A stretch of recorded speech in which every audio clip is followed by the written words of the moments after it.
नमस्कार दोस्तों, मैं गजेंद्र गंजीर ट्यूटोरियल के इस ऑनलाइन ई एजुकेशन प्लेटफॉर्म पर आप सभी का स्वागत करता हूं, अभिनंदन करता हूं। आज हम लोग सहकारिता भर्ती परीक्षा को ध्यान में रखते हुए सामान्य हिंदी से संबंधित महत्वपूर्ण प्रश्नोत्तर को सॉल्व करेंगे। अब एग्ज़ाम कुछ ही दिन शेष रह गए हैं और आप सभी की तैयारी बहुत अच्छे से हो गई होगी। तो आज के इस प्रश्नोत्तर को आप as a revision point of से लीजिएगा और अपने आप को आकलित करिएगा कि आपसे कितना क्वेश्चन सही हो रहे हैं। तो चलिए फिर आज की इस क्लास का हम लोग शुभारंभ करते हैं और बढ़ते हैं हमारे पहले क्वेश्चन पे। साथ ही साथ एक चीज़ और बताना चाहूँगा, मैंने आज की इस प्रश्न आंसर श्रृंखला में वर्ण विचार, मात्रा, वर्तनी और संधि, इन सभी टॉपिकों से क्वेश्चन को रखा हुआ है। तो पहला क्वेश्चन में चलते हैं। देखिए, पहला क्वेश्चन है, वर्ण किसे कहा जाता है? ऑप्शन है शब्द को, अखंडित शब्द को, और भाषा की सबसे छोटी इकाई को, या शब्द समूहों को। तो आपको बताना है इसका आंसर क्या आएगा। तो इस क्वेश्चन का सही आंसर क्या हो जाएगा? इस क्वेश्चन का सही आंसर हो जाएगा भाषा की सबसे छोटी इकाई को। कई बार आपके एग्जाम में पूछा गया क्वेश्चन है ना, तो याद रखना है भाषा की सबसे छोटी इकाई को ही क्या कहा जाता है? वर्ण कहा जाता है। या कई बुक में आपको ऐसा भी इसका डेफिनेशन देखने को मिलेगा, भाषा की सबसे छोटी लिखित इकाई। भाषा की सबसे छोटी लिखित इकाई को क्या कहा जाता है? आपका वर्ण कहा जाता है। चाहे बोले सबसे छोटी इकाई या बोले आपका सबसे छोटी लिखित इकाई, तो इन दोनों का आंसर क्या हो जाएगा? आपका वर्ण हो जाएगा। ठीक है, जैसे कि इसका उदाहरण हो जाएगा आ से लेकर कहाँ तक? आपका स्र तक। आ से लेकर स्र तक, ये सब क्या है? आपका ये वर्ण है। ठीक है, हिंदी वर्णमाला में याद रखना है, हिंदी वर्णमाला में कुल वर्णों की संख्या कितना है? तो आपको याद रखना है जी, हिंदी वर्णमाला में कुल वर्णों की संख्या 52 है। और एक टोटल जो 52 वर्ण है, इसको दो भागों में बांटा गया है। पहला हो जाएगा आपका स्वर और दूसरा हो जाएगा आपका व्यंजन। स्वर और व्यंजन। ठीक है, स्वर की संख्या कितना है? 11 और व्यंजन की संख्या है 39। तो अगर आप 11 और 39 को जोड़ोगे तो कितना आ रहा है आपका? 50। कितना आ रहा है? 50 आ रहा है, दोनों को ऐड करोगे तो। लेकिन मैंने क्या बोला? 52 है, तो दो तो और बच गए ना। तो दो कौन कौन सा वर्ण है? दो आपका अयोगवाह वर्ण है। दो आपका अयोगवाह वर्ण है। और अयोगवाह वर्ण में कौन कौन से वर्ण आते हैं? तो आपको याद रखना है अम और आह। ये अम और आह ये दोनों अयोगवाह वर्ण में आते हैं। ठीक है, तो 11 आपका स्वर, 39 आपका व्यंजन, 11 39 50 और 2 आपका अयोगवाह वर्ण, मतलब 50 2 52। होपफुली ये समझ में आया होगा। तो इन सभी बातों को आपको ध्यान में रखना है। ठीक है, चलिए अब हम लोग चलते हैं हमारे दूसरे क्वेश्चन में। हमारा दूसरा क्वेश्चन क्या है? देखिए, हमारा दूसरा क्वेश्चन है कि ध्वनि का लिखित रूप क्या है? बहुत बड़े क्वेश्चन है ये भी। ध्वनि का लिखित रूप शब्द, स्वर, व्यंजन या वर्ण। तो इस क्वेश्चन का सही आंसर क्या हो जाएगा? आपका वर्ण हो जाएगा। ध्वनि का लिखित रूप क्या हो जाएगा? आपका वर्ण। ठीक है, ध्वनि के लिखित रूप को ही क्या कहा जाता है? आपका वर्ण कहा जाता है। या आपका अभी मैंने बताया भाषा की सबसे छोटी लिखित इकाई को वर्ण कहेंगे, या भाषा की सबसे छोटी इकाई को भी वर्ण कहा जाएगा। ठीक है, इसका आंसर क्या रहेगा? आपका वर्ण हो जाएगा। अभी मैंने पूरा वर्ण के बारे में आप लोग को पूरा बता दिया। ठीक है, उसको आपको ध्यान में रखना है। हिंदी वर्णमाला में कुल वर्णों की संख्या 52 है, जिसको दो भागों में बांटा गया, स्वर और व्यंजन। स्वर की संख्या 11, व्यंजन की संख्या 39। 11 और 39 50 हो गया, दो और बचा, तो दो आपका अयोगवाह वर्ण है। एक चीज ध्यान रखना, सबसे छोटी इकाई तो आपका क्या है? आपका वर्ण है। वर्ण है। अब जैसे आप वर्ण को आपस में मिलाते हो तो शब्द का निर्माण होता है, और जब आप शब्दों को आपस में मिलाते हो तो वाक्य का निर्माण होता है। जैसे कि मैं लिखता हूँ यहाँ पास अ और आ, ये सब क्या है? आपका वर्ण है ना। अगर मैं यहाँ पास लिख दिया आम, तो यहाँ पास मैं आ और म को आपस में मिला दिया, तब किसका निर्माण कर दिया? शब्द का निर्माण कर दिया। अर्थात जब वर्णों को आपस में मिलाएंगे तब शब्द का निर्माण होगा।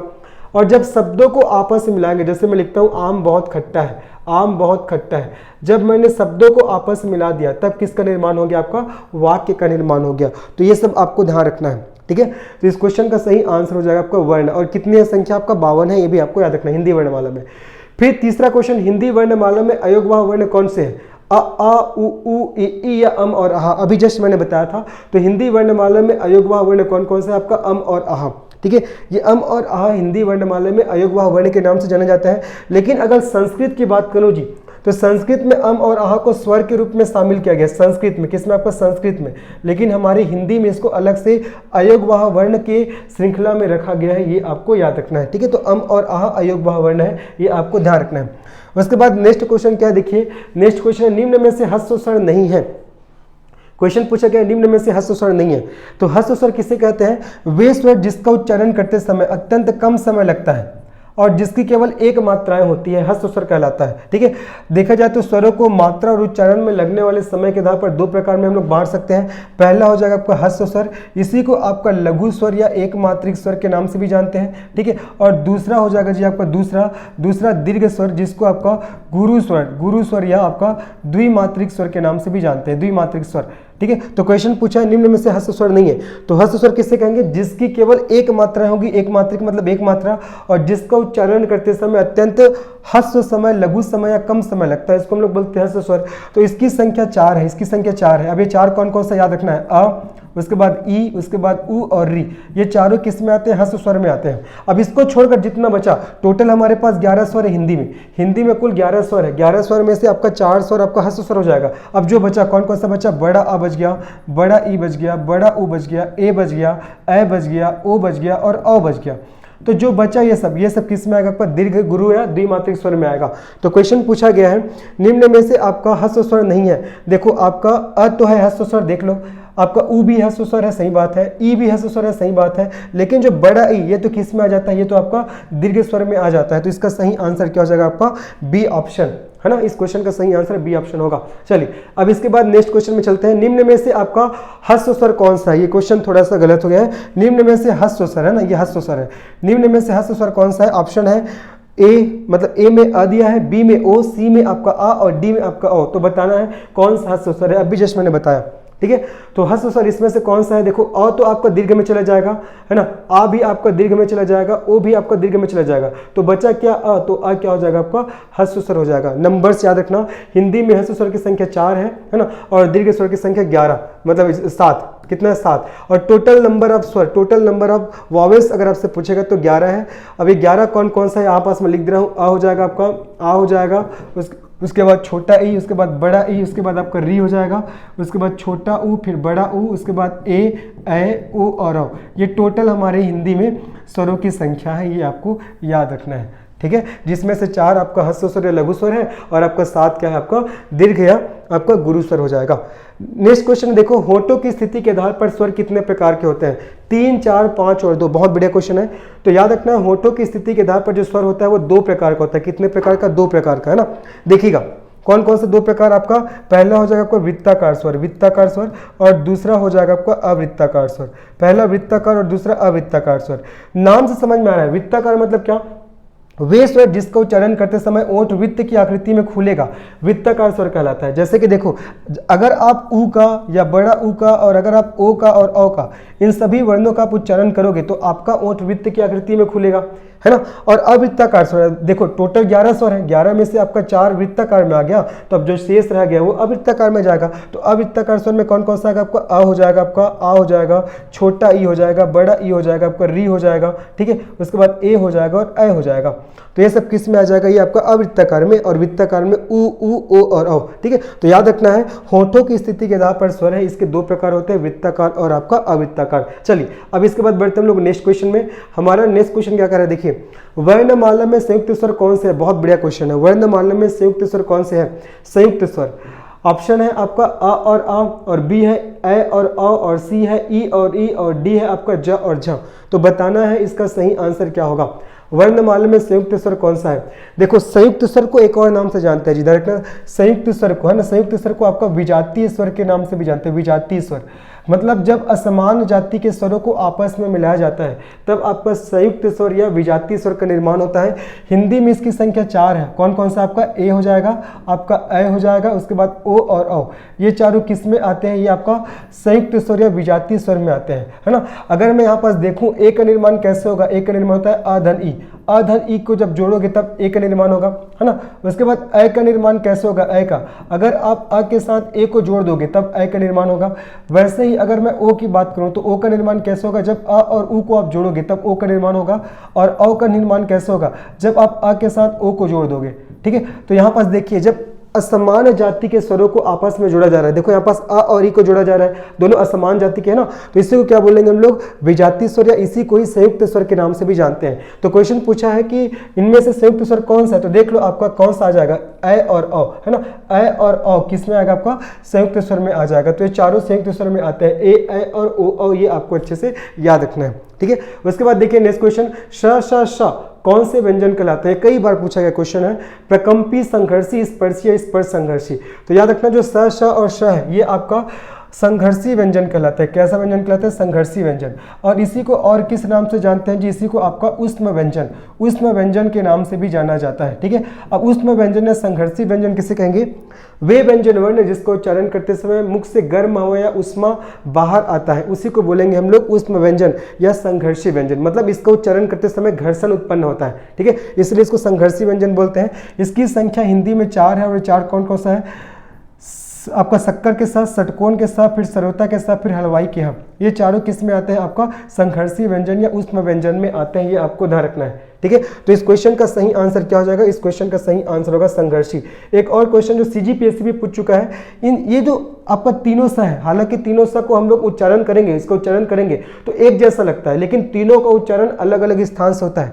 शक्कर के सा का उच्चारण तालु से होता है, सरौता के सा का उच्चारण मूर्धा से होता है ना, और आपका ये षटकोण के सा का उच्चारण मूर्धा से होता है, और सरौता के सा का उच्चारण कहाँ से होता है? आपका दांत से होता है। ये आपको ध्यान रखना है। ठीक है, इन तीनों का उच्चारण अलग अलग स्थान से होता है।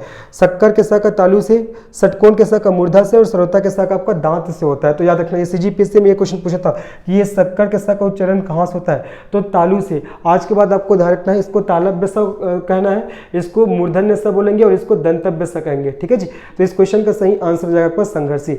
निम्न में से कौन सा सघोष वर्ण है? सघोष वर्ण। अब समझिएगा, थोड़ा सा टिपिकल है, समझिएगा। सघोष वर्ण मतलब क्या होता है? स मतलब साथ में, घोष मतलब होता है कंपन। वे वर्ण या वे स्वर जिसका उच्चारण करते समय घोष या कंपन उत्पन्न होता है, उसी को सघोष वर्ण कहते हैं, है ना। ऑप्शन दिया गया है, ए है आपका ख, बी दिया गया है प, और सी दिया गया है आपका च, और डी दिया गया है आपका ह। तो बताना है कौन सा सघोष वर्ण है। ठीक है, तो इस क्वेश्चन का सही आंसर क्या हो जाएगा? इस क्वेश्चन का सही आंसर हो जाएगा आपका ह। देखो, सघोष वर्ण की संख्या हिंदी में याद रखना जी, हिंदी में स्वरों आपका व्यंजन को आपका या वर्णों को याद रखना। हिंदी में वर्णों को घोष या कंपन के आधार पर 2 भागों में बांटा गया है। पहला आपका सघोष वर्ण और दूसरा आपका अघोष वर्ण, सघोष वर्ण और अघोष वर्ण। ठीक है, सघोष वर्ण की संख्या आपका 31 है, अघोष वर्ण की संख्या 13। नंबर को भी ध्यान रखना, जस्ट उल्टा किया हूं। सघोष की संख्या 31, अघोष की संख्या आपका 13 है। ठीक है, अब देखो, सघोष मतलब वे वर्ण जिसको उच्चारण करते साथ में घोष या कंपन उत्पन्न होगा, उसे सघोष कहेंगे। और अघोष मतलब वे वर्ण जिसको उच्चारण करते समय साथ में घोष या कंपन उत्पन्न नहीं होगा, उसको अघोष बोला जाएगा। सघोष की संख्या 31। अब 31 कौन कौन से, इसको ध्यान रखिएगा। सबसे पहले तो स्पर्श व्यंजन के 5 वर्ग, जैसे कि स्पर्श व्यंजन की संख्या 25 है, इसको 5 वर्गों में बांटा गया है। कौन कौन सा? क वर्ग, च वर्ग, उसके बाद ट वर्ग, फिर त वर्ग, फिर आपका प वर्ग। क वर्ग में कौन कौन से वर्ण आते हैं? याद रखिएगा, क वर्ग में आता है क, ख, ग, घ, अंगा। च वर्ग में आपका च, छ, ज, झ और इया। उसके बाद ट वर्ग में आता है आपका ट, ठ, ड, ढ, न। उसके बाद त वर्ग में आता है जी आपका त, थ, द, ध और न। उसके बाद प वर्ग में आता है आपका प, फ, ब, भ और म जी। ठीक है, तो ये 25 वर्ण हो जाएगा। ये आपको ध्यान रखना, ये टोटल 25 वर्ण हो जाएगा, है ना। स्पर्श व्यंजन की संख्या 25 है, जिसको 5 वर्गों में बांटा गया है। देख रहे हो आप लोग, क वर्ग, च वर्ग, ट वर्ग, त वर्ग और आपका प वर्ग। ठीक है, और क वर्ग के सभी वर्णों को बोला जाता है आपका कंठव्य वर्ण। क्या बोलते हैं? कंठव्य। च वर्ग के सभी वर्णों को बोलते हैं तालव्य वर्ण। ठीक है, और ट वर्ग के सभी वर्णों को बोलते हैं मूर्धन्य वर्ण, मूर्धन्य वर्ण। ठीक है, उसके बाद त वर्ग के सभी वर्णों को बोलते हैं दंतव्य वर्ण। उसके बाद प वर्ग के सभी वर्णों को बोलते हैं आपका ओष्ठव्य वर्ण। क्या बोलते हैं? ओष्ठव्य वर्ण, ओष्ठव्य वर्ण। इसको इसलिए यहाँ पास बता रहा हूँ क्योंकि इसी के रिगार्डिंग बहुत सारे क्वेश्चन और आने वाले हैं, तो इसको ध्यान से देखते रहिए। ठीक है, क वर्ग के सभी वर्णों को कंठ में बोलते हैं। क्यों? क्योंकि जब आप क वर्ग के वर्णों को उच्चारण करोगे तो आपका कंठ क्रियाशील रहेगा, गला। वैसे जब आप च वर्ग के वर्णों को उच्चारण करोगे तब आपका तालु क्रियाशील रहेगा। वैसे जब आप ट वर्ग के वर्णों का उच्चारण करोगे तो आपका मूर्धा क्रियाशील रहेगा। वैसे ही जब आप त वर्ग के सभी वर्णों का उच्चारण करोगे तो आपका दांत क्रियाशील रहेगा। वैसे ही जब आप प वर्ग के सभी वर्णों का उच्चारण करोगे तो आपका ओठ क्रियाशील रहेगा। ठीक है, तो हम लोग पढ़ रहे कौन सा सघोष वर्ण है। सघोष वर्ण की संख्या आपका 31 है, मैंने बताया 31। तो 31 में आपको ध्यान रखना है कौन कौन सा है, याद रखेंगे। सबसे पहले चीज, तो सबसे पहले चीज आपको याद रखना है, देखो स्पर्श व्यंजन के प्रत्येक वर्ग का आपका तीसरा, यानी ये तीसरा, उसके बाद ये आपका चौथा के बाद ये आपका पांचवा। स्पर्श व्यंजन के प्रत्येक वर्ग का तीसरा, चौथा और पांचवा वर्ण, इसको मैं क्या बोलूंगा? सघोष वर्ण बोलूंगा, है ना। इसके साथ साथ आपको याद रखना है, इसके साथ साथ अंतस्थ वर्ण के चारों वर्ण, इसमें 4 वर्ण आते हैं य, र, ल और व। और एक और ध्यान रखना ऊष्म व्यंजन। ऊष्म व्यंजन, ऊष्म व्यंजन की भी संख्या 4 है, लेकिन 4 में से एक वर्ण आएगा इसमें ह, ये ह, और ये आपका 4 हो गया है ना, ये 4 और ये 5। अब देखो यहाँ ये आपका तीसरा वर्ग के सभी वर्ण 1 2 3 4 5, 5 तो 5, ये 5 5 2 10, 5 से 15, 15 यहाँ हो गया, 15 4 19, 19 और एक आपका 20 हो गया, 20 हो गया। लेकिन इसकी संख्या तो 31 है, 31 मतलब और कितना बचा 11, तो 11 मतलब सभी स्वर, सभी स्वर। तो सभी स्वर किस में आते हैं, आपका सघोष में आते हैं। अब देखिए क्वेश्चन देखिए, निम्न में से कौन सा सघोष वर्ण है, ख। ख तो आपका दूसरा वर्ण है, ये तो नहीं होगा क्योंकि तीसरा चौथा पांचवा वर्ण होना चाहिए, तो ख तो दूसरा है, तो ख तो नहीं होगा। उसके बाद बी क्या है, प। प कौन सा वर्ण है, प तो आपका पहला वर्ण है, तो ये भी आपका नहीं होगा। उसके बाद च। च कौन सा वर्ण है, च आपका पहला वर्ण है, तो ये भी आपका नहीं होगा। ह, ह हो जाएगा, देखो है ना, ह देखिए यहाँ पर ह किस में आ रहा है, आपका ऊष्म का है ना, ऊष्म का है जो कि सघोष है। तो इस क्वेश्चन का सही आंसर क्या हो जाएगा, आपका ह हो जाएगा। होपफुली सबको समझ में आया होगा, ठीक है। चलिए अब उसके बाद हम लोग चलते हैं नेक्स्ट क्वेश्चन में। व्यंजन स का उच्चारण स्थान है, अब भी जस्ट मैंने बताया, देखो ये षटकोण के स का पूछा है ना, व्यंजन स का उच्चारण स्थान है तालु, कंठ, मूर्धा और दांत। तो इस क्वेश्चन का सही आंसर क्या हो जाएगा, इस क्वेश्चन का सही आंसर हो जाएगा जी आपका मूर्धा, ठीक है। जो षटकोण के स इसका उच्चारण कहाँ से होता है, मूर्धा से होता है, ये आपको अच्छे से याद रखना है। ओके, आगे बढ़ते हैं। चलिए अब इसके बाद हम लोग चलते हैं नेक्स्ट क्वेश्चन में। होपफुली सभी को आपको अच्छे समझ में आया होगा। नेक्स्ट क्वेश्चन चलो, छ ध्वनि किसके अंतर्गत आती है, बहुत बढ़िया क्वेश्चन है, भी CGPSC में पूछा गया क्वेश्चन है। छ ध्वनि है ना, ये छ ध्वनि किस में आता है, संयुक्त वर्ण, संयुक्त वर्ण, संयुक्त वर्ण या इसी को बोलते हैं संयुक्ताक्षर। क्या बोलते हैं, संयुक्ताक्षर, संयुक्ताक्षर, संयुक्त वर्ण या संयुक्ताक्षर के अंतर्गत आता है। तो देख लो इसका सही आंसर क्या हो जाएगा, संयुक्त वर्ण। और संयुक्त वर्ण या संयुक्ताक्षर की संख्या कितना आपका 4 है। कौन कौन सा, छत्री के छ, उसके बाद आपका त्रिशूल के त्र, उसके बाद आपको ज्ञानी ज्ञ, उसके बाद क्या आपका स्रा। तो ये चारों क्या है आपका संयुक्त वर्ण या संयुक्ताक्षर है, ये आपको याद रखना है, ठीक है। तो इस क्वेश्चन का सही आंसर होगा आपका संयुक्त वर्ण। उसके बाद देखो निम्न में से स्पर्श वर्ण कौन से होते हैं, स्पर्श वर्ण कौन से होते हैं, ह्रस्व स्वर, संघर्षी व्यंजन, संयुक्त स्वर या पहले पांचों वर्गों के वर्ण। तो इस क्वेश्चन का सही आंसर क्या हो जाएगा, पहले पांचों वर्गों के वर्ण। अभी मैंने बताया, देखो अभी जो बता रहा हूँ बहुत इंपॉर्टेंट है एग्जाम के दृष्टिकोण से। हमारी हिंदी में कुल व्यंजन की संख्या 39 है, 39 को 2 भागों में बांटा गया है। पहला आपका मूल व्यंजन हो जाएगा और दूसरा हो जाएगा आपका संयुक्त व्यंजन, संयुक्त व्यंजन या इसी को बोलते हैं संयुक्ताक्षर। अभी जो मैंने ऊपर में लिखा है संयुक्ताक्षर, ठीक है। तो 39 में से इसको 2 भागों में बांटा गया है, मूल व्यंजन और संयुक्त व्यंजन या संयुक्ताक्षर। मूल व्यंजन की संख्या आपका 35 है, संयुक्त व्यंजन संयुक्ताक्षर की संख्या 4 है। तो 35 और 4 को जब आप ऐड करोगे तो कितना आ जाएगा आपका 39 हो जाएगा। पुनः 35 को 4 भागों में बांटा गया है। पहला आपका स्पर्श व्यंजन, पहला आपका स्पर्श व्यंजन, ठीक है। दूसरा हो जाएगा आपका अंतस्थ व्यंजन, अंतस्थ व्यंजन जिसको अर्धस्वर के नाम से भी जानते हैं, ठीक है जी। तीसरा हो जाएगा आपका ऊष्म व्यंजन जिसको आपका संघर्षी व्यंजन के नाम से भी जानते हैं। और चौथा हो जाएगा आपका चौथा उक्षिप्त या द्विगुण व्यंजन, उक्षिप्त या द्विगुण व्यंजन, उक्षिप्त या द्विगुण व्यंजन, ठीक है। किसको आपका ये 35 को पुनः 4 भागों में बांटा गया है। तो स्पर्श व्यंजन की संख्या आपका 25 है, अंतस्थ की संख्या 4 है, ऊष्म की संख्या 4 है और उक्षिप्त या द्विगुण की संख्या 2 है। तो देख लो 25 4 29 4 33 और 2 आपका 35, ठीक है। ये आपको ध्यान रखना है। तो स्पर्श व्यंजन किसे कहते हैं, वे व्यंजन वर्ण जिसका उच्चारण करते समय जीभ मुंह के किसी न किसी भाग को स्पर्श करता है, उसको स्पर्श व्यंजन कहा जाता है। इसकी संख्या 25 है ना। और पहले पांचों वर्गों के वर्ण को हम लोग स्पर्श वर्ण बोलते हैं, है ना। तो याद रखना जो स्पर्श व्यंजन की संख्या टोटल 25 है, 25 को 5 वर्गों में बांटा गया। अभी जैसे मैंने बताया क वर्ग आपका, फिर च वर्ग, फिर ट वर्ग, फिर त वर्ग, फिर प वर्ग। क वर्ग में क, ख, ग, घ, अंग ये हो जाएगा। च वर्ग में च, छ, ज, झ, इया हो जाएगा, है ना। ट वर्ग में आपका ट, ठ, ड, ढ, अना हो जाएगा। त वर्ग में त, थ, द, ध, न हो जाएगा। और प वर्ग में आपका प, फ, ब, भ, म हो जाएगा। तो टोटल संख्या अगर देखिए इसका तो कितना आपका 25 है ना। तो पहले पांचों वर्गों के वर्ण को क्या कहा जाता है, आपका स्पर्श वर्ण बोलते हैं, स्पर्श व्यंजन कहा जाता है, ठीक है। चलो नेक्स्ट क्वेश्चन में अंतस्थ वर्ण कौन कौन से होते हैं। देखो मैंने बताया अंतस्थ व्यंजन की संख्या 4 है, अंतस्थ व्यंजन भी बोल सकते हो, अंतस्थ वर्ण भी बोल सकते हो। तो अंतस्थ वर्णों की संख्या 4 है। अभी 4 कौन कौन से है आपका, य, र, ल और व, य, र, ल और व, ठीक है। य, र, ल और व ये ध्यान रखना। और इसको अर्धस्वर के नाम से भी जानते हैं, लेकिन अर्धस्वर में आपको लेना है किसको, य और व को। य और व को क्या बोलते हैं, इसमें से अर्धस्वर बोलते हैं, ठीक है। और ये चारों किस में आते हैं, ये चारों अंतस्थ व्यंजन में आते हैं। किस में आते हैं, अंतस्थ व्यंजन में, ठीक है। अब अंतस्थ व्यंजन किसे कहते हैं, वे स्वर जिसका उच्चारण या वे वर्ण ना, वे वर्ण जिसका उच्चारण आपका स्वर एवं व्यंजन के मध्य में होता है, अंतस्थ व्यंजन कहलाता है। इसकी संख्या 4 है, य, र, ल और व। उसमें व्यंजन मैंने बता दिया, ये शक्कर के साथ, षटकोण के साथ, सरौता के साथ हलवाई खा, ये आपका उसमें व्यंजन कहलाता है। ठीक है, उक्षिप्त व्यंजन आपका ये अड़ा और अड़हा, ये आपका उक्षिप्त व्यंजन कहलाता है, इसकी संख्या 2 है। ओके, तो उसके बाद देखिए अंतस्थ वर्ण कौन से है, तो देख लो यर अलावा जिसमें है ये यर अलावा, ये क्या कहलाएगा आपको, यही अंतस्थ वर्ण कहलाएगा। ठीक है, आगे बढ़ते चलिए, अब हम लोग चलते हैं हमारे नेक्स्ट क्वेश्चन में। हमारा नेक्स्ट क्वेश्चन क्या देखिए, हिंदी भाषा में वे ध्वनियां कौन से जो दूसरी ध्वनियों की सहायता से बोली या लिखी जाती है।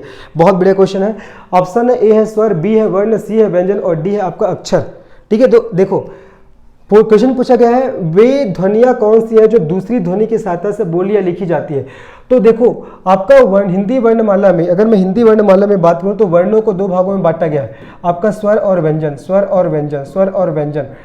आपका जो स्वर होता है क्या होता है, जिस स्वर क्या होता है आपका स्वतंत्र होता है। स्वतंत्र, स्वतंत्र कहने का तात्पर्य अगर आप स्वर वर्णों को उच्चारण करोगे तो आपको किसी भी अन्य वर्णों की सहायता नहीं लेना पड़ेगा। लेकिन व्यंजन क्या होता है, व्यंजन स्वतंत्र नहीं होता, व्यंजन स्वतंत्र नहीं होता है। मतलब क्या कि अगर आप व्यंजन वर्णों को उच्चारण करोगे तो आपको अन्य वर्णों की सहायता लेना पड़ेगा। ठीक है, स्वरों की संख्या 11 है मैंने बताया, व्यंजन की संख्या आपका 39 है। जैसे कि मैं एक एग्जांपल देता हूँ, क, अगर मैं आपको क का उच्चारण करने बोलूंगा तो आपको स्टार्टिंग में क्या लगेगा कि आप क का उच्चारण कर रहे हो, लेकिन एक समय पश्चात आपको ये लगने लग जाएगा कि आप अ का उच्चारण कर रहे हो। तो जाहिर सी बात है ना, देखो आप व्यंजन क का उच्चारण तो कर रहे हो लेकिन आप इसका उच्चारण करने के लिए अ का सहारा ले रहे हो। ठीक है, अ का सहारा ले रहे हो। तो यही क्वेश्चन पूछा गया, देखो हिंदी भाषा में वे ध्वनियां कौन सी जो दूसरी ध्वनियों की सहायता लेकर बोली जाती है, तो क्या हो जाएगा आपका व्यंजन हो जाएगा। क्या हो जाएगा, व्यंजन, है ना। तो इस क्वेश्चन का सही आंसर क्या होगा आपका, व्यंजन हो जाएगा। चलो उसके बाद ज्ञ वर्ण किन वर्णों के संयोग से बना है। बहुत बढ़िया क्वेश्चन है, जो ज्ञ वर्ण है वो किन वर्णों के संयोग से बना है। तो आपको याद रखना है इसका सही आंसर जो ज्ञानी ज्ञ है ये बनता है आपका ज और इया, है ना। ये ज और इया से मिलकर बनता है। आप इसको ऐसे और लिख सकते हो, ये ज को कुछ नहीं करना है, इया को और कैसे लिख सकते हो, ये इया के नीचे आप हलंत लगा दो और ये अ हो जाएगा। तो ये भी आपका सही होगा और ऊपर वाला भी आपका सही होगा। ठीक है, यहाँ पास मैंने इया पे हलंत लगाया, जहां भी जिस भी वर्ण के नीचे हलंत लगता है मतलब वो आधा वर्ण हो जाता है। तो इया आधा हो गया। अब इस आधा को पूरा कौन कर रहा है, अ पूरा कर रहा है, तो इसलिए यहाँ पास पूरा वाला इया लिखा है। आप ये भी आपका सही है और ये भी आपका सही है। ठीक है, तो जो ज्ञानी ज्ञ है इसका निर्माण किससे होता है, ज और इया से होता है। तो इसका सही आंसर आपका बी हो जाएगा। उसके बाद देखिए निम्न में से कंठ ध्वनियां कौन सी है। अभी जस्ट मैंने बताया क वर्ग के सभी वर्णों को उच्चारण कहाँ से होता है, कंठ से, याद रखना, है ना। क वर्ग के सभी वर्णों को उच्चारण कंठ से होता है। च वर्ग के सभी वर्णों को उच्चारण आपका तालु से होता है। उसके बाद ट वर्ग के सभी वर्णों को उच्चारण मूर्धा से होता है। उसके बाद आपको ध्यान रखना है त वर्ग के सभी वर्णों को उच्चारण दांत से होता है ना। उसके बाद आपका प वर्ग के सभी वर्णों को उच्चारण ओंठ से होता है। तो क्वेश्चन क्या पूछा गया है यहाँ पास, कंठ ध्वनियां कौन सी है। तो क वर्ग का आपको क वर्ग की ध्वनि को आपको ढूंढना है, वर्णों को ढूंढना है। तो कौन कौन से, देखो क और ख। तो इस क्वेश्चन का सही आंसर हो जाएगा आपका ए, क और ख। उसके बाद देखिए निम्न में से व्यंजनों का कौन सा क्रम नहीं है। पहला देखो, पहला क वर्ग, च वर्ग, ट वर्ग, त वर्ग, प वर्ग, तो सीधा पहले से ही समझ में आ रहा है ना। कौन सा क्रम सही है पूछा गया, कौन सा क्रम सही है ना। तो पहला ही क्वेश्चन सही है, पहला ही ऑप्शन सही है। पहला क वर्ग आता है, उसके बाद च वर्ग आता है, फिर ट वर्ग आता है, फिर त वर्ग आता है, फिर प वर्ग आता है।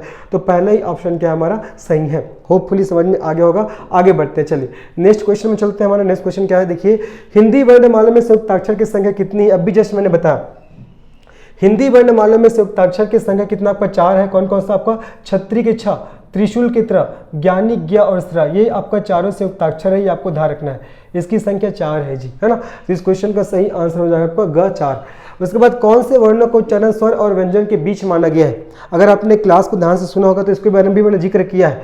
कौन से वर्णों को उच्चारण स्वर और व्यंजन के बीच माना गया है, तो अंतस्थ वर्णों का, है ना। अंतस्थ, जिसको आपका अर्धस्वर, अर्धस्वर के नाम से भी जानते हैं। तो अंतस्थ वर्ण है, इसका जो उच्चारण है वो स्वर और वर्णों के, स्वर और व्यंजन के बीच में होता है, ये आपको याद रखना है। इसकी संख्या 4 है, अंतस्थ व्यंजन की संख्या 4 है। देख लो य, र, ल और व, ये आपका अंतस्थ वर्ण है, ये आपको ध्यान रखना है। और इसका उच्चारण है स्वर और व्यंजन के बीच होता है। उसके बाद स्थान के आधार पर बताइए कि मूर्धन्य वर्ण कौन से है। मूर्धन्य वर्ण कौन कौन से है, तो मैंने बताया था ट वर्ग, ट वर्ग के सभी वर्ण मतलब ट, ठ, ड, ढ, उसके बाद अण, इनका उच्चारण कहाँ से होता है, इन सभी का उच्चारण कहाँ से होता है जी, आपका मूर्धा से। कहाँ से होता है, मूर्धा। तो देख लो ऑप्शन में दिया कि नहीं दिया, ये आपका मेन सा क्वेश्चन है ना, सीजीपीएससी मेन सा क्वेश्चन है। देखो ड और ढ, ये ड और ढ ये किस में आएगा, आपका मूर्धन्य व्यंजन में आ जाएगा, अर्थात इनका उच्चारण कहाँ से होता है, मूर्धा से। और देखो आपका ग और घ किस में आएगा, ग और घ आ जाएगा कंठ में, कंठव्य वर्ण में आएगा, है ना। ज और झ ये आएगा आपका तालु में। उसके बाद प और फ किस में आ जाएगा, आपका ओष्ठव्य में आ जाएगा, ओष्ठव्य में, है ना। तो ये सबको आपको ध्यान रखना है। लेकिन ड और ढ किस में आएगा आपका, मूर्धन्य में आएगा। किस में आएगा, मूर्धन्य में। ठीक है जी, आगे बढ़ते हैं। च वर्ग का उच्चारण मुंह के किस भाग से होता है। अभी जस्ट मैंने बताया, एक तो क वर्ग है, फिर च वर्ग है, फिर ट वर्ग है, फिर त वर्ग है, फिर प वर्ग। तो क का उच्चारण कर्ण से होता है और च का उच्चारण कहाँ से होता है जी, तालु से होता है। तो इस क्वेश्चन का सही आंसर क्या हो जाएगा, इस क्वेश्चन का सही आंसर होगा आपका तालु। उसके बाद देखिए, कौन से वर्णों को स्वर और व्यंजन के बीच की कड़ी कहा जाएगा, है ना। कौन से वर्णों को स्वर और व्यंजन के बीच की कड़ी कहा जाएगा। अभी जस्ट मैंने बताया किसको बोला जाएगा, अंतस्थ को। किसको बोला जाएगा आपका, अंतस्थ को। ये आपको याद रखना है। कौन से वर्णों को स्वर और व्यंजन के बीच की, सॉरी इसका आंसर ये नहीं होगा। कौन से वर्णों को स्वर और व्यंजन के बीच की कड़ी, अगर ऐसा पूछेगा बीच की कड़ी, तो आप लोग को इसका आंसर लगाना अयोगवाह, है ना। अयोगवाह वर्ण, अयोगवाह वर्णों को स्वर और व्यंजन के बीच की कड़ी मानते हैं, अयोगवाह को। अयोगवाह वर्ण कौन कौन सा आपका, अम और आहा, अम और आहा। ये दोनों अलग अलग क्वेश्चन है। देखो लास्ट क्वेश्चन देखो इसको, कौन से वर्णों को स्वर और व्यंजन के बीच की कड़ी कहा जाएगा, तो अयोगवाह को, है ना। लेकिन आपका कौन से वर्णों का उच्चारण स्वर और व्यंजन के बीच माना गया, अगर ऐसे पूछेगा तो आपको अंतस्थ। इसमें आपको कंफ्यूज नहीं होना है ना। अगर बीच की कड़ी पूछेगा स्वर और व्यंजन का तो अयोगवाह, और कौन से जो वर्ण है उसको उच्चारण स्वर और व्यंजन के बीच माना गया है तब आपको लेना है अंतस्थ वर्ण। ठीक है, आगे बढ़ते हैं। चलिए अब इसके बाद हम लोग चलते हैं हमारे नेक्स्ट क्वेश्चन में। हमारा नेक्स्ट क्वेश्चन क्या कह रहा है देखते हैं। जिन शब्दों के अंत में अ आता है उसे क्या बोलते हैं। जिन शब्दों के अंत में अ आता है, देखो उसको क्या बोला जाता है। ऑप्शन है अनुस्वार, अयोगवाह, अंतस्थ, अकारांत। तो जिस शब्दों के अंत में अ आता है उसको अकारांत कहते हैं। क्या कहते हैं जी, अकारांत। अकारांत। देखो कारांत शब्द का अर्थ क्या होता है, से अंत होने वाला। कारांत का अर्थ याद रखना, ये जो कारांत शब्द होता है इसका अर्थ क्या होता है, से अंत होने वाला, से अंत होने वाला, से अंत होने वाला। अब यहाँ पास लिखा गया अकारांत, तो अकारांत मतलब अ से अंत होने वाला। किससे अंत होने वाला, अ से। अ से अंत होने वाला, अ से अंत होने वाला, इसको बोलेंगे हम लोग अकारांत। ठीक है, तो जिन शब्दों के अंत में अ आता है उसे क्या बोला जाएगा, अकारांत। ठीक है, जैसे कि मैं लिखता हूं जैसे गगन। गगन मैंने लिखा है ना, गगन। तो ये न में क्या छुपा हुआ है, न में छुपा हुआ है आपका अ। न में क्या छुपा हुआ है, अ। तो इसका उच्चारण, इसका समापन किससे हो रहा है, आपका अ से हो रहा है। न में अ छुपा हुआ है, अ स्वर छुपा हुआ है, तो इसका समापन अ से हो रहा है। तो इसको मैं क्या कहूंगा, अकारांत बोलूंगा। अगर ऐसा मैं लिखता हूं, जैसे मैं लिखा मीठा, मीठा। अब यहाँ पे देखो ठा, ठा में कौन सा स्वर छुपा हुआ है, आ स्वर छुपा हुआ है, आ की मात्रा छुपा हुआ है। तो अब मैं इसको क्या बोलूंगा, इसको मैं बोलूंगा आकारांत। आकारांत क्या बोलूंगा मैं, आकारांत। तो जिससे कोई भी शब्द का अंत होता है उसी के हिसाब से उसको नाम दिया जाता है। जैसे कि अ से हुआ तो अकारांत, आ से हुआ तो आकारांत, छोटा ई से हुआ तो इकारांत, बड़ा ई से हुआ तो बड़ा इकारांत, छोटा ऊ से हुआ तो उकारांत, बड़ा ऊ से हुआ तो बड़ा उकारांत, ऐसा बोलते हैं। ठीक है, अब नेक्स्ट क्वेश्चन देखो, निम्न में से लुंठित वर्ण कौन सा। ये भी क्वेश्चन कई बार पूछा गया है, लुंठित वर्ण कौन सा है। तो ऑप्शन ए है या बी है आपका र, और सी है ल, और डी है आपका व। तो लुंठित वर्ण कौन सा होता है, लुंठित वर्ण होता है आपका र। लुंठित वर्ण, र को लुंठित वर्ण बोलते हैं। ठीक है, आपका लुंठित वर्ण इसलिए बोलते हैं क्योंकि जब आप र को उच्चारण करोगे तो आपका जीभ है, जीभ क्या करता है, लुढ़कता है। जीभ क्या करता है, लुढ़कता है। तो जीभ के लुढ़कने के कारण र को क्या बोला जाता है, आपका लुंठित वर्ण बोलते हैं। आप र को उच्चारण करके देख लीजिए, थोड़ा सा जीभ क्या होता है, लुढ़कता है। ठीक है, उसके बाद देखिए, जिन शब्दों के अंत में ई आता है, बड़ा ई, उसे क्या कहेंगे। देखो यहाँ पास क्या था, जिस शब्दों के अंत में अ आता है उसे अकारांत कहेंगे। तो जाहिर सी बात है, जिन शब्दों के अंत में बड़ा ई आएगा उसे क्या कहेंगे हम लोग, बड़ा इकारांत। तो ये हो जाएगा बड़ा इकारांत। जैसे कि मैं लिखता हूँ ये नदी, मैंने लिख दिया नदी। अब देखो यहाँ पास द में बड़े की मात्रा है, तो इसको मैं क्या बोलूंगा, इस शब्द को मैं क्या बोलूंगा, इकारांत शब्द बोलूंगा। क्या बोलूंगा, इकारांत शब्द। समझ में आ गया, आगे बढ़ते हैं। चलिए अब उसके बाद हम लोग चलते हैं नेक्स्ट क्वेश्चन में। हमारा नेक्स्ट क्वेश्चन क्या कह रहा है, देखिए हमारा नेक्स्ट क्वेश्चन क्या कह रहा है, निम्नलिखित शब्दों में से किस शब्द में र वर्ण नहीं है। अब ये वर्तनी का क्वेश्चन है। देखिए निम्नलिखित शब्दों में से किस शब्द में र वर्ण नहीं है, र नहीं है बोला गया है ना, र नहीं है। देखो प्रकाश, यहाँ प्र, यहाँ पास आधार है तो है, सही बात है। उसके बाद वर्षा, यहाँ पास ये आपका र की मात्रा है, ये और ये आला। तो प्रकाश यहाँ पास ये मात्रा लगा है, यहाँ पास र है। वर्षा यहाँ पास भी ऊपर में मात्रा है र का, यहाँ पास भी र है।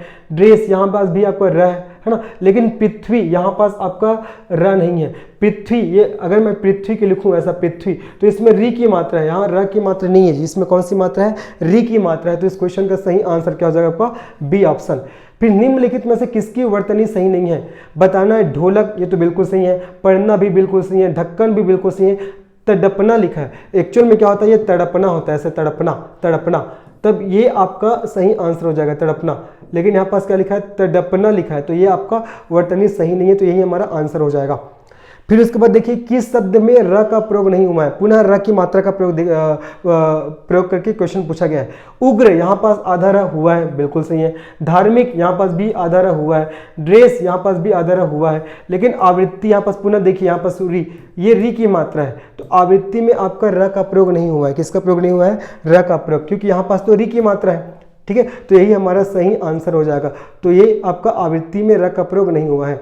उसके बाद देखिए श्री कामता प्रसाद के अनुसार विराम चिन्हों की संख्या कितनी है। कामता प्रसाद जी हिंदी के एक बहुत बड़े एक व्याख्याता हुए, उनके आधार पर हिंदी में कुल विराम चिन्हों की संख्या कितना आपका 20 है। कितना है जी आपका 20 है, ये आपको ध्यान रखना है। और विराम चिन्ह किसे कहते हैं? देखो विराम का शाब्दिक अर्थ होता है ठहराव या रुकावट। किसी भी भाषा को बोलते समय, पढ़ते समय, है ना, या लिखते समय कुछ समय के लिए रुका जाता है, जिससे भाषा अर्थपूर्ण, भावपूर्ण और स्पष्ट हो जाता है। हिंदी में इसी ठहराव या रुकावट को कुछ विशेष चिन्हों के द्वारा प्रदर्शित करते हैं, इसी को विराम चिन्ह के नाम से जाना जाता है। ठीक है, तो याद रखना श्री कामता प्रसाद जी के अनुसार विराम चिन्हों की संख्या 20 है, ये आपको याद रखना है। उसके बाद देखिए आहा तुम्हें पाकर कितना आनंद आ रहा है, वाक्य में उचित विराम चिन्ह का प्रयोग करिए। इसमें कौन सा विराम चिन्ह आएगा? देखिए प्रश्नवाचक, विस्मयादिबोधक, उपविराम और पूर्ण विराम। तो आप अगर मैं इसका चिन्ह की बात करूं तो देखिए आपका ये प्रश्नवाचक चिन्ह ऐसा होता है, विस्मयादिबोधक चिन्ह ऐसा होता है, उपविराम आपका उपविराम ऐसा होता है ना, और पूर्ण विराम आपका ऐसा होता है। तो पूछा गया है आहा तुम्हें पाकर कितना आनंद आ रहा है, इस वाक्य में कौन से विराम चिन्ह का प्रयोग होगा? तो इसका सही आंसर होगा आपका विस्मयादिबोधक। तो विस्मयादिबोधक चिन्ह जैसा कि आप लोग देख पा रहे हो, ये है ना, ये इस चिन्ह का प्रयोग विस्मय को प्रदर्शित करने के लिए, हर्ष को प्रदर्शित करने के लिए, आनंद को प्रदर्शित करने के लिए, शोक को प्रदर्शित करने के लिए, है ना, ममत्व को प्रदर्शित करने के लिए, इन सब सभी गुणों को प्रदर्शित करने के लिए विस्मयादिबोधक चिन्ह का प्रयोग किया जाता है। ठीक है, तो इस क्वेश्चन का सही आंसर क्या हो जाएगा? आपका बी हो जाएगा। आगे बढ़ते हैं, चलिए अब इसके बाद हम लोग चलते हैं नेक्स्ट क्वेश्चन में। हमारा नेक्स्ट क्वेश्चन क्या कर रहा है देखते हैं कि अर्धविराम के स्थान पर किस विराम चिन्ह का प्रयोग किया जा सकता है। बहुत बड़ा क्वेश्चन है। अर्धविराम, अब आपको देखना है अर्धविराम, अर्धविराम का साइन कैसा होता है? ये अर्धविराम का साइन देखिएगा, है ना, ये होता है आपका अर्धविराम का साइन, ये। ठीक है, तो याद रखना अर्धविराम के स्थान पर किस विराम चिन्ह का प्रयोग किया जा सकता है? तो याद रखना इसका सही आंसर हो जाएगा आपका अल्प विराम। किसका? अल्प विराम का। ठीक है, आपने ये जो आपका अर्धविराम जैसे मैंने चिन्ह बनाया, ये चिन्ह आपका अर्धविराम है। तो इस अर्धविराम चिन्ह का प्रयोग आप केवल पुस्तकों में आप देखे होंगे। जनरली हम लोग भी लिखते हैं तो अर्धविराम चिन्ह का प्रयोग नहीं करते, लेकिन अर्धविराम की जगह हम लोग किस चिन्ह का प्रयोग कर लेते हैं? अल्प विराम का। ये अर्धविराम की जगह हम लोग किसका प्रयोग कर लेते हैं? केवल इसका अल्प विराम का प्रयोग करते हैं। तो अर्धविराम के स्थान पर अल्प विराम का प्रयोग किया जा सकता है ना, तो इसका सही आंसर क्या हो जाएगा आपका? अल्प विराम। इसका सही आंसर क्या होगा जी? अल्प विराम। याद रखना सभी अर्धविराम के चिन्ह के जगह हम लोग अल्प विराम चिन्ह का प्रयोग कर सकते हैं, लेकिन सभी अल्प विराम के जगह अर्धविराम चिन्ह का प्रयोग नहीं कर सकते, ये आपको याद रखना है। ठीक है, एक बार और देख लो, ये अर्धविराम का साइन है और ये आपका अल्प विराम का साइन है, तो अर्धविराम की जगह आप अल्प विराम चिन्ह का प्रयोग कर सकते हैं। ठीक है, नेक्स्ट क्वेश्चन में चलते हैं। देखिए मैं सचिन के घर पहुंचा परंतु वह नहीं मिला, इस वाक्य में कौन सा विराम चिन्ह लगेगा? मैं सचिन के घर पहुंचा परंतु वह नहीं मिला। ऑप्शन है अवतरण चिन्ह, बी है उपविराम, सी है अल्पविराम और डी है आपका पूर्ण विराम। देखो अवतरण चिन्ह किसे बोलते हैं? आपका अवतरण, इसी को एक खरा या दोहरा अवतरण चिन्ह के नाम से भी जानते हैं।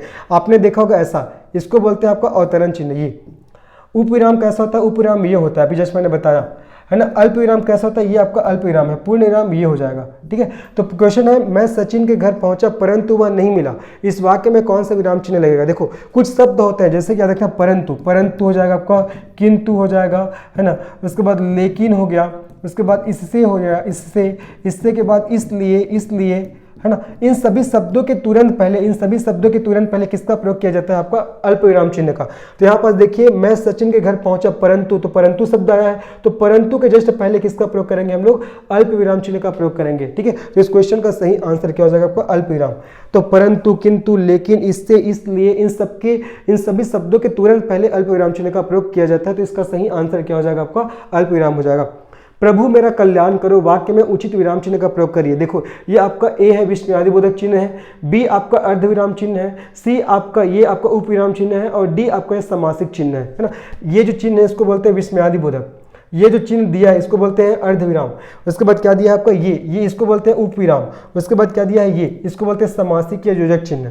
तो क्वेश्चन पूछा गया है प्रभु मेरा कल्याण करो, वाक्य में उचित विराम का प्रयोग करिए। तो इस क्वेश्चन का सही आंसर क्या हो जाएगा? इस क्वेश्चन का सही आंसर हो जाएगा आपका ए, है ना। ए ऑप्शन इसका सही होगा। इसमें आपका विस्मयादिबोधक चिन्ह का प्रयोग होगा, इसको बोलते हैं विस्मयादिबोधक चिन्ह। तो विस्मयादिबोधक चिन्ह इसका सही आंसर होगा। उसके बाद नेक्स्ट क्वेश्चन, तुम कब आओगे इस वाक्य में किस विराम का प्रयोग करें, मतलब किस विराम चिन्ह का प्रयोग इसमें किया जाएगा, पूर्ण विराम, उपविराम, प्रश्नवाचक या कोष्टक। देखो तुम कब आओगे, तो कब की कैसा शब्द है, ये प्रश्नवाचक शब्द है। कब कैसा शब्द है, प्रश्नवाचक शब्द है। तो जाहिर सी बात है ये प्रश्नवाचक शब्द है, तो इसके अंत में हम लोग क्या करेंगे, इसके अंत में हम लोग प्रश्नवाचक चिन्ह का प्रयोग करेंगे। तो इसका सही आंसर क्या हो जाएगा, सी ऑप्शन। इसका सही आंसर क्या होगा आपका, सी ऑप्शन हो जाएगा। लास्ट देखिए, योजक चिन्ह को किस अन्य नाम से जाना जाता है।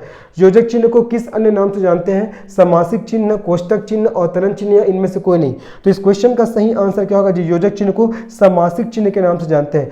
योजक चिन्ह का साइन ऐसा होता है, ऐसा आपने देखा होगा, जो आपने बनाया होगा द्वंद्व समास, जैसे कि द्वंद्व समास में लिखता हूं मैं, जैसे लाभ हानि, लाभ हानि मैंने लिख दिया। जैसे कि मैं लिखता हूं क्रय विक्रय, क्रय विक्रय, तो बीच में किसका प्रयोग हो रहा है, आपका योजक चिन्ह। और इसी योजक चिन्ह को किस नाम से जानते हैं, आपका समासिक चिन्ह के नाम से भी जाना जाता है। ठीक है, तो इस क्वेश्चन का सही आंसर क्या हो जाएगा, योजक चिन्ह को किस अन्य नाम से जानते हैं, तो समासिक चिन्ह के नाम से जाना जाता है।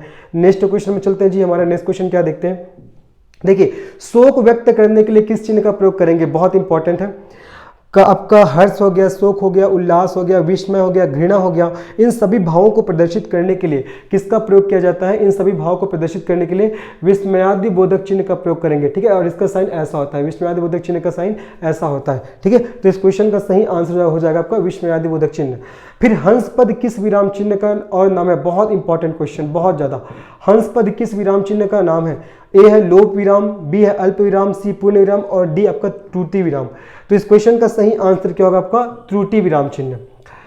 अगर हम लोग कोई वाक्य लिख रहे हैं, है ना, तो अगर कोई वाक्य लिख रहे हैं तो कुछ शब्द को लिखने में हम भूल गए कोई शब्द को लिखने के लिए, तो उस शब्द को लिखने के लिए हम लोग जिस चिन्ह का प्रयोग करेंगे, जिसको भूले उसको लिखने के लिए जिस चिन्ह का प्रयोग करते हैं उसी को बोलते हैं आपका हंस पद या त्रुटि बोधक चिन्ह, है ना। आपने ये देखा होगा यल चिन्ह, यल चिन्ह, यल चिन्ह का प्रयोग करते हैं जब हम लोग कोई वाक्य लिखते रहते हैं, अगर कुछ शब्द वहां लिखने के लिए हम लोग भूल जाते हैं तो ये आपका त्रुटि विराम या इसी को बोलते हैं हंस पद चिन्ह, इसका हम लोग प्रयोग करते हैं, है ना। पूर्ण विराम का साइन तो ऐसा होता है, अल्प विराम का साइन ऐसा होता है, लोप विराम चिन्ह का आपका साइन ऐसा होता है जिसको हम लोग बोलते हैं खाली स्थान भरो, है ना। लेकिन इसमें क्वेश्चन क्या है, हंस पद किस विराम चिन्ह का और नाम है, तो जो त्रुटि बोधक चिन्ह होता है उसी को हंस पद के नाम से भी जाना जाता है। तो इस क्वेश्चन का सही आंसर क्या हो जाएगा आपका, डी ऑप्शन। देवेंद्र शब्द में कौन सी संधि है, अब संधि से क्वेश्चन है, देवेंद्र शब्द में कौन सी संधि है, तो देवेंद्र शब्द को तोड़िए, क्या होगा आपका, देवधन इंद्र, क्या होगा आपका, देवधन इंद्र, देवधन इंद्र। तो प्रथम शब्द का अंतिम वर्ण क्या आपका व, और व में क्या छुपा हुआ है, अ छुपा हुआ है। द्वितीय शब्द का प्रथम वर्ण आपका ई, तो जब अ और ई आपस में मिलता है तब ए का निर्माण कर देता है, किसका, ए का, है ना। तो इसीलिए इसमें कौन सा संधि हो जाएगा, और ये कौन सा संधि का उदाहरण है, जब अ और ई मिलकर ए बनाता है तो ये कौन सा संधि बनता है, गुण संधि, गुण स्वर संधि, है ना। तो इस क्वेश्चन का सही आंसर क्या हो जाएगा, इस क्वेश्चन का सही आंसर हो जाएगा आपका गुण संधि। संधि किसे कहते हैं, दो वर्णों के मेल से जो विकार उत्पन्न होता है उसे संधि कहा जाता है। ठीक है, आपका संधि 5 प्रकार का होता है। ये अगर मैं स्वर संधि की बात करूं तो स्वर संधि 5 प्रकार का होता है। आपका दीर्घ स्वर संधि, दूसरा गुण स्वर संधि, तीसरा वृद्धि स्वर संधि, चौथा यन स्वर संधि और पांचवा अयादि स्वर संधि।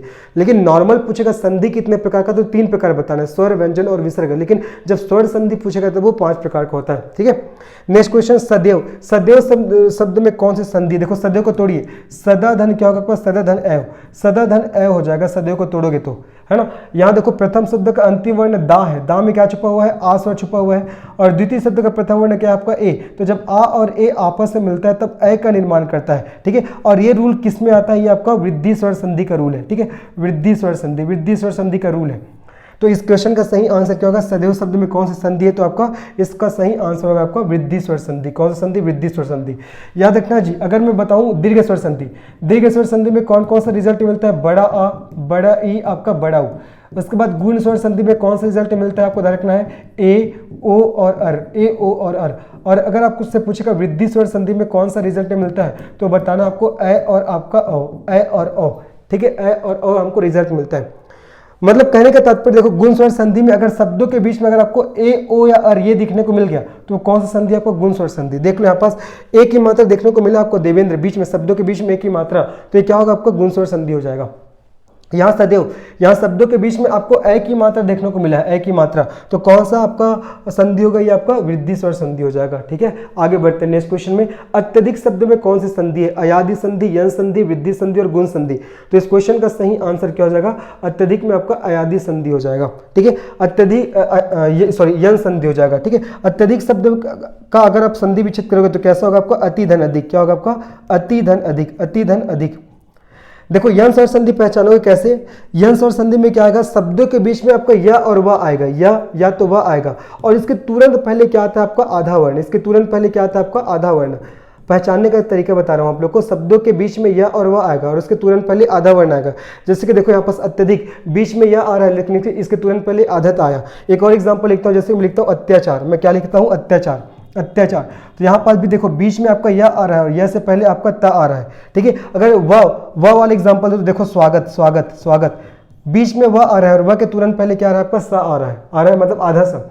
तो शब्दों के बीच में आपका या और वह आएगा और उसके तुरंत पहले आधा वर्ण आता है, तो ये कौन सा संधि होता है आपका? यन स्वर संधि। तो इस क्वेश्चन का सही आंसर क्या हो जाएगा आपका? यन संधि, है ना। नेक्स्ट क्वेश्चन में चलते हैं हम लोग, होपफुली समझ में आ रहा होगा आप लोग को। नेक्स्ट क्वेश्चन में चलते हैं। हमारा नेक्स्ट क्वेश्चन क्या है? पवन शब्द में कौन सी संधि है? बहुत बड़ा, कई बार पूछा गया है। पवन शब्द में कौन सी संधि है? दीर्घ संधि, गुण संधि, अयादि संधि और वृद्धि संधि। तो पवन शब्द में कौन सा संधि है आपको याद रखना है? पवन शब्द में है आपका अयादि स्वर संधि। कौन संधि है आपका? अयादि। ठीक है, अयादि स्वर संधि को पहचानने का तरीका बता रहा हूं। शब्दों के बीच में या तो या आएगा या तो वह आएगा। जैसे एग्जाम्पल लिखता हूं, मैं नयन लिख दिया, मैंने लिख दिया सयन लिख दिया, मैंने लिख दिया आपका, मैंने लिख दिया पावक लिख दिया, पावक, मैंने लिख दिया गायक लिख दिया, मैंने लिख दिया गायिका, गायिका, मैंने लिख दिया नायिका, नायिका, नायिका।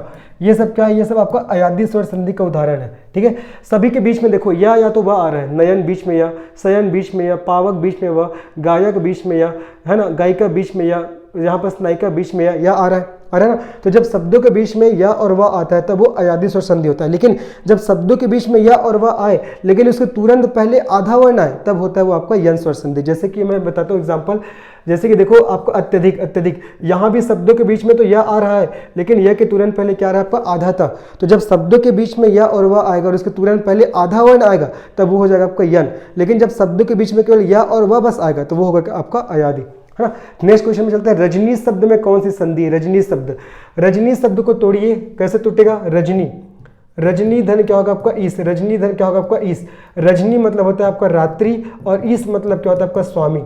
तो रात्रि का स्वामी किससे बोलते हैं जी? चंद्रमा को। तो रजनीश किसका पर्यायवाची है? चंद्रमा का पर्यायवाची है।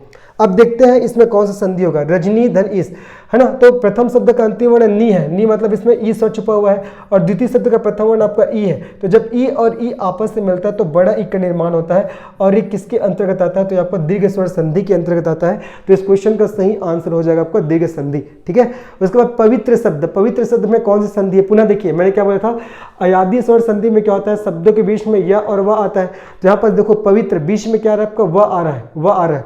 इसके पहले अगर आधा वर्ण आता है तो यन में जाता है, लेकिन इसके पहले आधा वर्ण तो नहीं है ना। इस यहाँ केवल वह बस है, वह है। तो यहाँ कौन सा संधि हो जाएगा? यहाँ हो जाएगा आपका अयादि स्वर संधि। चूंकि अब अयादि स्वर संधि तो ऑप्शन में नहीं है तो हम लोग लगाएंगे स्वर संधि, क्योंकि अयादि स्वर संधि स्वर संधि का ही प्रकार है। अगर हम लोग इसको तोड़ेंगे पवित्र शब्द को तो टूटेगा कैसे आपका? पोधन इत्र। क्या टूटेगा? पोधन इत्र, है ना। पोधन इत्र में टूटेगा पवित्र। ठीक है जी। अब इसका रूल क्या है? मैं जब पूरा हिंदी का जब मैं पूरा क्लासेस को अपलोड करूंगा यूट्यूब चैनल में तब आप लोग देखिएगा, है ना। अभी फिलहाल मैं क्वेश्चन आंसर करा रहा हूँ, इसीलिए केवल अभी बस मैं आंसर के हिसाब से आपको आंसर कर रहा हूँ। ठीक है, एक्सप्लेन बहुत ज़्यादा नहीं कर रहा हूँ क्योंकि एक्सप्लेन करूँगा तो बहुत लंबा हो जाएगा वीडियो। ठीक है, एक्सप्लेनेशन के लिए मैं जब इसका पूरा सीरीज डालूंगा तो आप लोग को देखिएगा। उसके बाद देखिए व्याकुल शब्द का संधि विच्छेद कीजिए। व्याकुल, अब यहाँ पुनः देखिए बीच में यह आ रहा है, बीच में यह आ गया, लेकिन यह से पहले क्या आ रहा है आपका? आधा वह आ रहा है। तो ये किसमें मैंने बताया? यन में बताया, है ना। मैंने बताया कि अगर शब्दों के बीच में यह और वह आएगा और इसके तुरंत पहले अगर आधा वर्ण आता है, आधा वर्ण, तो वो कौन सा संधि का उदाहरण है? वो आपका यन स्वर संधि का उदाहरण है। ठीक है, तो इस क्वेश्चन का सही आंसर क्या हो जाएगा? इस क्वेश्चन का सही आंसर यन स्वर संधि। लेकिन संधि विच्छेद पूछा है तो व्याकुल का हो जाएगा वी धन आकुल। क्या होगा? वी धन आकुल। व्याकुल शब्द का अगर आप संधि विच्छेद करोगे तो इसका सही आंसर क्या होगा आपका? वी धन आकुल। तो ए ऑप्शन इसका सही रहेगा। आज का हमारा लास्ट क्वेश्चन है स्वागत। यहाँ बहुत इजी क्वेश्चन है ये भी, स्वागत। यहाँ भी देखो बीच में वह आ रहा है और वह के तुरंत पहले क्या हो गया? आधा सा आ गया, है ना। शब्दों के बीच में या और वह आएगा, उसके तुरंत पहले आधा वर्ण आता है, तब वो यन स्वर संधि का उदाहरण होता है। तो इसका सही आंसर क्या हो जाएगा आपका, यन स्वर संधि। होपफुली ये समझ में आया होगा। यन और अयादि से सबसे ज्यादा आपके संधि में क्वेश्चन पूछे जाते हैं। तो याद रखना, अगर शब्दों के बीच में केवल या और वह आ रहा है तो वो अयादि में आएगा, लेकिन या और वह से पहले अगर आधा वर्ण आ रहा है तो वो किस में चला जाएगा, आपका यन में चला जाएगा। तो होपफुली ये आपको प्रश्नोत्तर की श्रृंखला आप लोग को पसंद आया होगा। तो अगर आपने हमारे चैनल को सब्सक्राइब नहीं किया तो सब्सक्राइब कर लीजिएगा, और कमेंट सेक्शन में आपको बताना है कि आपने कितने क्वेश्चन सही किए। मिलते हैं फिर हम लोग नेक्स्ट वीडियो में, तब तक के लिए धन्यवाद, बाय।